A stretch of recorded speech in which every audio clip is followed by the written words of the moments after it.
तेलहर के गुआर गांव में कल मासूम बच्ची के मिले शव के मामले में पुलिस ने हत्या करने वाले बच्ची के बाबा और चाची को गिरफ्तार कर लिया है। मासूम की हत्या सिर्फ उसकी मां से बदला लेने के लिए की गई थी। नमस्कार, मैं हूं सिमरनजीत सिंह और आप देख रहे हैं मिशन 24/7। बुलेटिन की शुरुआत करेंगे हेडलाइन से, फिर आपको दिखाएंगे सभी छोटी बड़ी खबरें फटाफट अंदाज में। तो आइए शुरुआत करते हैं।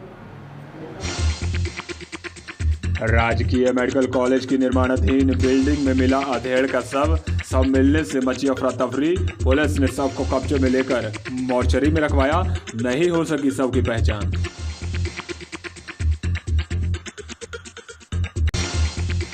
कल तेलहर के गुआर गांव में मिले मासूम बच्ची के शव के मामले में पुलिस ने दादा और चाची को किया गिरफ्तार। बच्ची की मां से बदला लेने के लिए की गई थी हत्या। कल खंडहर नुमा मकान में मिला था मासूम का शव। विज्ञान लेखक डॉक्टर इरफान ह्यूमन को साइंस फिक्शन अवार्ड से नवाजा गया। गोवा में आयोजित हुए 7वें अंतर्राष्ट्रीय विज्ञान महोत्सव में कहानी रोबोनाइट के लिए मिला सम्मान।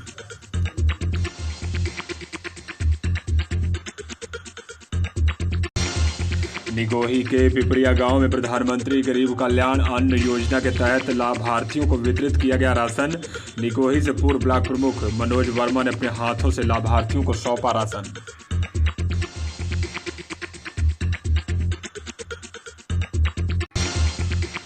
और सिंधौली के दिवाली गांव में करंट लगने से हुए हादसे के बाद पीड़ित परिवार से मिले भाजपा विधायक रोशनलाल वर्मा। परिवार को हर संभव मदद का दिलाया भरोसा।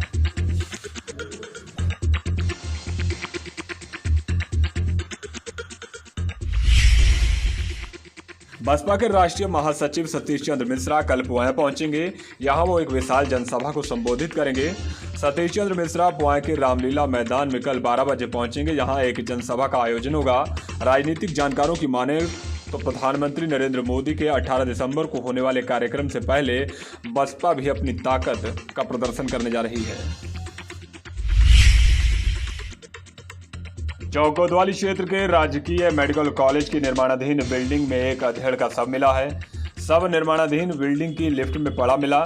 शव मिलने से निर्माण कार्य में जुटे मजदूरों में अफरा तफरी मच गई। सूचना के बाद पहुंची पुलिस ने शव को कब्जे में लेकर मोर्चरी में रखवा दिया है और शव की पहचान अभी नहीं हो पाई है। सोमवार को सिंधौली क्षेत्र के दिवाली गांव में करंट लगने से हुए हादसे के बाद तेलहर विधानसभा से भाजपा विधायक रोशनलाल वर्मा ने आज पीड़ित परिवार से मुलाकात कर हर संभव मदद का भरोसा दिलाया। आपको बता दें कि दिवाली गांव में करंट लगने से मां बेटे की मौत हो गई थी, जबकि बेटी नेहा और पिता सुरेंद्र गंभीर रूप से घायल हो गए थे। गंभीर हालत को देखते हुए उन्हें लखनऊ के हायर सेंटर रेफर किया गया था। आज भाजपा विधायक रोशनलाल वर्मा ने लखनऊ पहुंचकर नेहा और सुरेंद्र का हालचाल जाना और अस्पताल को बेहतर उपचार कराने को कहा। वहीं कल भी विधायक दिवाली गांव पहुंचकर अंत्येष्टि में शामिल हुए थे और परिवार को आर्थिक मदद भी दी थी। जलालाबाद क्षेत्र से होकर गुजरने वाले गंगा एक्सप्रेस वे के आसपास के रहने वाले ग्रामीणों ने प्रदर्शन करते हुए विरोध किया। दरअसल ग्रामीणों की शिकायत के बाद अधिकारी क्षेत्र के गांव कलेक्टरगंज पहुंचे और उनकी समस्याओं का समाधान कराए जाने का भरोसा दिलाया। दरअसल ग्रामीणों का कहना है कि गंगा एक्सप्रेस वे गुजरने से उनके मकान, प्लाट और खेत अधिग्रहित किए जा रहे हैं और सरकार उनको सर्किल रेट के आधार पर भुगतान करने की बात कह रही है, जबकि ग्रामीणों की मांग है कि उनको मार्केट के आधार पर भुगतान कराया जाए। Association the deaf welfare Shahjahanpur ने दिव्यांग और मूक बधिरों की समस्याओं को लेकर एक ज्ञापन जिला प्रशासन को सौंपा। एसोसिएशन की मांग है कि पेंशन में बढ़ोतरी, मूक बधिर दिव्यांग प्रमाण पत्र, दिव्यांग कमेटी में संस्था के सदस्य को गठित करना और दिव्यांग रेलवे पास बनवाना और आरक्षण सहित कई मांगे हैं जिनको पूरा किया जाए। फिलहाल जिला प्रशासन ने एसोसिएशन को जल्द ही मांगे पूरी करने का आश्वासन दिया है। किसानों के बकाया गन्ना भुगतान को लेकर लगातार किसानों द्वारा किए जा रहे प्रदर्शन के बाद सकारात्मक परिणाम दिखने लगे हैं। दरअसल किसान गन्ना भुगतान की मांग को लेकर बंडा क्षेत्र की मकसूदापुर चीनी मिल के बाहर प्रदर्शन कर रहे थे, जिसके बाद किसानों से वार्ता करने पहुंचे जिला गन्ना अधिकारी खुशीराम ने जानकारी देते हुए बताया कि जिले की सहकारी चीनी मिल पुआया और तिलहर को 30 करोड़ रुपए की धनराशि दी गई है, तो वहीं मकसूदापुर चीनी मिल को भी 6 करोड़ रुपए का भुगतान किया जा रहा है। जिला गन्ना अधिकारी खुशीराम ने बताया कि अब तक 92% बकाया गन्ना भुगतान किसानों को कर दिया गया है और बचा हुआ 8% भुगतान भी शीघ्र ही करा दिया जाएगा। शाहजहांपुर के रहने वाले विज्ञान लेखक डॉक्टर इरफान ह्यूमन को साइंस फिक्शन अवार्ड से नवाजा गया है। गोवा में आयोजित हुए 7वें अंतर्राष्ट्रीय विज्ञान महोत्सव में इरफान ह्यूमन को उनकी कहानी रोबोनाइट के लिए पुरस्कृत किया गया। अंतर्राष्ट्रीय विज्ञान महोत्सव 10 दिसंबर से 13 दिसंबर तक आयोजित हुआ था, जिसमें देश विदेश के वैज्ञानिकों और विज्ञान लेखकों ने हिस्सा लिया था। आपको बता दें कि विज्ञान लेखन के क्षेत्र में डॉक्टर इरफान ह्यूमन इससे पहले भी कई अंतर्राष्ट्रीय और राष्ट्रीय पुरस्कार हासिल कर चुके हैं। मिशन परिवार भी डॉक्टर इरफान ह्यूमन को बधाई देता है। 18 दिसंबर को शाहजहांपुर में प्रधानमंत्री नरेंद्र मोदी की होने वाली जनसभा को लेकर जिले के बाहर से रूट डायवर्जन किया गया है। लखनऊ से सीतापुर होकर आने वाले वाहनों को थाना मैगलगंज के औरंगाबाद तिराहे से डायवर्ट करते हुए बरबर, मोहम्मदी और पीलीभीत होते हुए बरेली के लिए भेजा जाएगा। तो वहीं बरेली से लखनऊ की ओर आने वाले वाहनों को डायवर्जन के तहत बरेली के पीलीभीत बाईपास से होते हुए पीलीभीत, पूरनपुर, खुटार और लखीमपुर होते हुए लखनऊ के लिए भेजा जाएगा। वहीं शहर में भी ट्रैफिक व्यवस्था को सुचारू रूप से चलाने के लिए कार्यक्रम के दौरान कई रूट डाइवर्ट किए गए हैं। अखिल भारतीय विद्यार्थी परिषद ने आज़ादी के अमृत महोत्सव के तहत आज राय विष्णुदयाल इंटर कॉलेज में एक कार्यक्रम का आयोजन किया। कार्यक्रम में भाजपा महिला मोर्चा की जिला अध्यक्ष शिल्पी गुप्ता भी पहुंची। इस दौरान नारी सशक्तिकरण को लेकर सभी ने अपने विचार रखे। महानगर विस्तारक आदि दिवाकर ने कहा कि विद्यार्थी परिषद अपने स्थापना काल से ही नारी सशक्तिकरण को लेकर हमेशा गंभीर रहा है और समय समय पर छात्राओं के सशक्तिकरण के लिए कार्यक्रमों का आयोजन करता रहता है। जलालाबाद के खूटा नगरा गांव में सरसों के खेत से निकलने से मना करने पर दबंगों ने किसान पर हमला कर दिया। खूटा नगरा के रहने वाले किसान महेश सिंह ने बताया कि सोमवार शाम को उनके पड़ोस में एक शादी कार्यक्रम चल रहा था।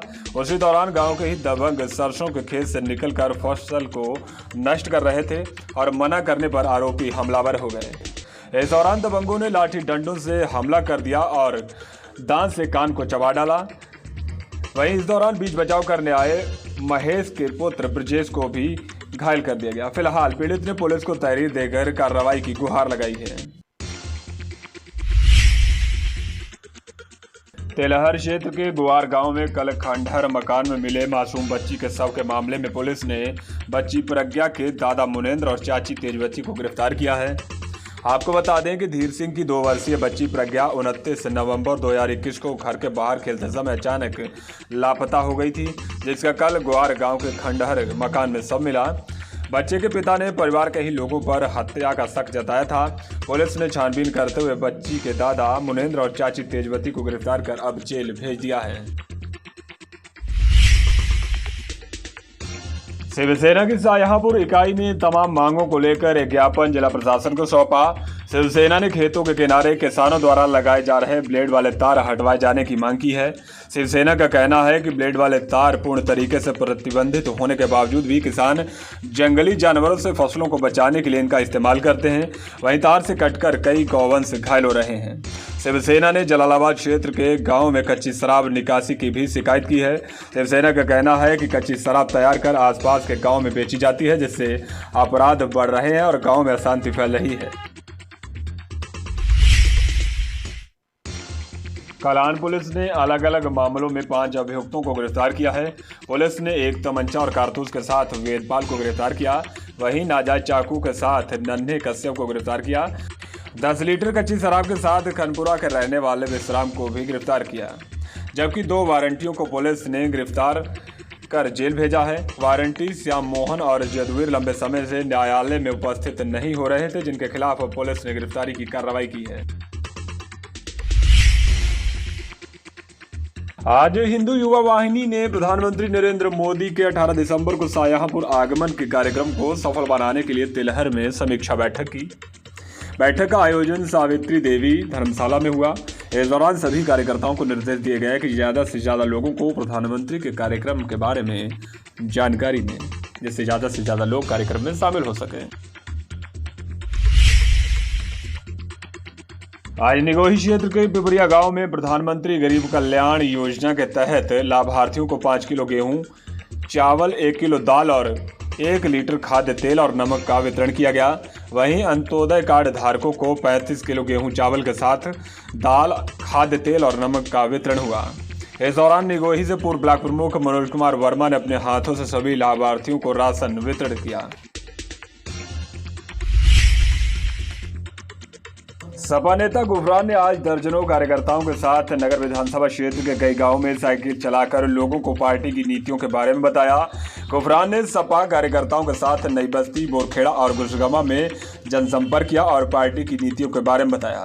इस दौरान लोगों से अपील की कि आगामी विधानसभा चुनाव में समाजवादी पार्टी के पक्ष में वोट करें और अखिलेश यादव को एक बार फिर से प्रदेश का मुख्यमंत्री बनाएं।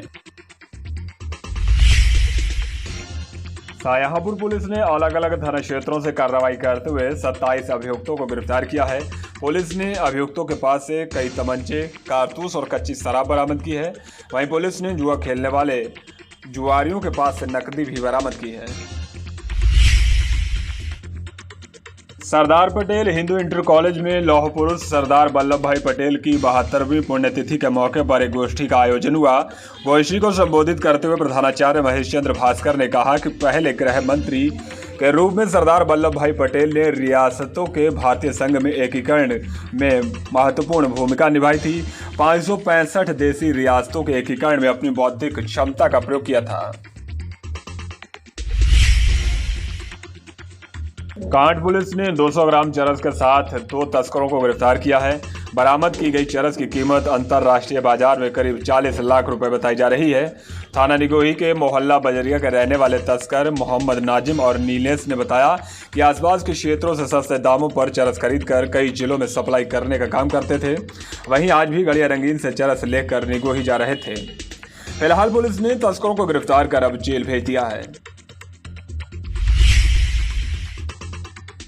तिलहर में ब्राह्मण समाज के लोगों ने आज गीता जयंती कार्यक्रम का आयोजन किया। तिलहर के निजामगंज स्थित घोड़ी वाले बाबा मंदिर में गीता जयंती का कार्यक्रम आयोजित हुआ। कार्यक्रम की शुरुआत आचार्य राम दुलारे त्रिगुणायत ने दीप प्रज्वलित कर की। उसके बाद श्रीमद् भागवत गीता का पाठ भी किया गया। कार्यक्रम में बड़ी संख्या में ब्राह्मण समाज के लोगों ने हिस्सा लिया। आदर्श दिव्यांग कल्याण संस्था ने दिव्यांगों के लिए आज एक कार्यक्रम का आयोजन किया। कार्यक्रम का आयोजन रामचरण लाल धर्मशाला खिरनी बाग में किया गया, जिसमें दिव्यांगों की समस्याओं का निस्तारण करने का भी प्रयास किया गया। इसके अलावा दिव्यांगों को कंबल का वितरण किया गया। कार्यक्रम में संस्था के मुख्य संरक्षक हरिशरण वाजपेयी और सचिव नीरज वाजपेयी उपस्थित रहे। विकासखंड क्षेत्र मदनापुर के बरुआ गांव में रामलीला मेले का शुभारंभ हुआ। मेले का शुभारंभ कटरा से भाजपा विधायक वीर विक्रम सिंह प्रिंस के पिता वीरेंद्र प्रताप सिंह मुन्ना ने किया। वीरेंद्र प्रताप सिंह मुन्ना ने फीता काटकर रामलीला कलाकारों को तिलक लगाकर उनका स्वागत किया। विकासखंड भावलखेड़ा की शैक्षिक बाल क्रीड़ा प्रतियोगिता आज नायक जगन्नाथ सिंह स्टेडियम में संपन्न हुई। प्रतियोगिता का शुभारंभ ब्लॉक प्रमुख राजा राम ने फीता काटकर किया। इस प्रतियोगिता में भावलखेड़ा ब्लॉक की 9 न्याय पंचायतों के लगभग 450 छात्र छात्राओं ने प्रतिभाग किया। प्रतियोगिता में बालिका वर्ग 50 मीटर दौड़ में जमुई से वर्षा ने पहला और बालक वर्ग में 200 मीटर दौड़ में चौड़ेरा के प्रवीण कुमार ने पहला स्थान हासिल किया। प्रतियोगिता में विजय रहे खिलाड़ियों को पुरस्कार देकर सम्मानित किया गया।